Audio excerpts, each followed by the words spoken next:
We have been a fiduciary since we have formed Annex Wealth Management, and those words have meaning, but unfortunately, we saw a case that the public still is confused by that term, despite us pounding the table over and over again. There was a SEC prosecution that a financial firm was calling themselves a fiduciary and then selling annuities towards their clients. The SEC said they have won the case because they made the point clear. Now, there's a difference between a part-time fiduciary and a full-time fiduciary, and the SEC took this insurance agency calling themselves a fiduciary to task. And what was happening in this case is the clients were coming in, and then the agent would stop acting as a fiduciary and sell them and trade them in annuities. And the SEC did not like that. Yeah, it seems like they have for a long time allowed people to call themselves fiduciaries and then put on a different hat and then act as more, I think you would call it an insurance salesperson. And in the particular case that we're looking at, it is where it's a wealth management firm that also had like an affiliated insurance brokerage, and the employees could kind of act maybe 20 hours a week, 30 hours a week or whatever as the wealth manager fiduciary, but then also then when it was convenient, put on that other hat and then sell an insurance product. You know, if you look at the scale of the money at stake for clients, annuities, they can be a tool that's used, and there are what are called advisor-friendly annuities where they don't have all sorts of commissions built into them. Some of these products that we're seeing, and in this case, 7, 8, 9, 10% Exactly. of the premium goes to the selling agent. If that gets your attention, it should, right? So the SEC was saying it's very difficult to be a fiduciary and then also represent the manufacturer of a product. But there is a way that an annuity, which is a stream of payments, which has been around forever, can be good. And that's what you're alluding to, that there's these no-fee or transparent products. And that's one of the things that when you come here and let's say you have an annuity, we love taking a look at them as far as what are all the terms, the taxes, the surrender charges, and then is there a better tool to use to achieve your plan? Because we always want to put the planning first. We don't put the product first. It's about putting the client first and their needs.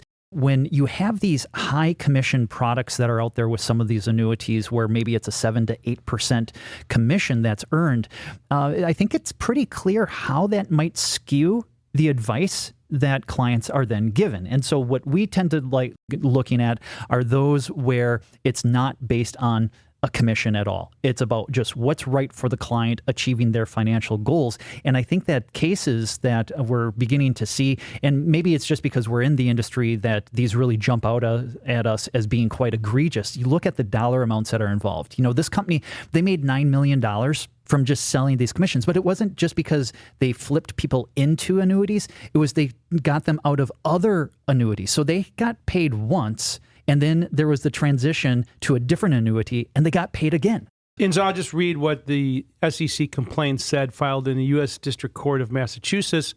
Quote, engaged in a pattern of deception designed to steer his investment advisory clients to certain insurance products over other investment options. Here's the takeaway. Not to say that anyone's devious. It's just to say that there is transparency rules.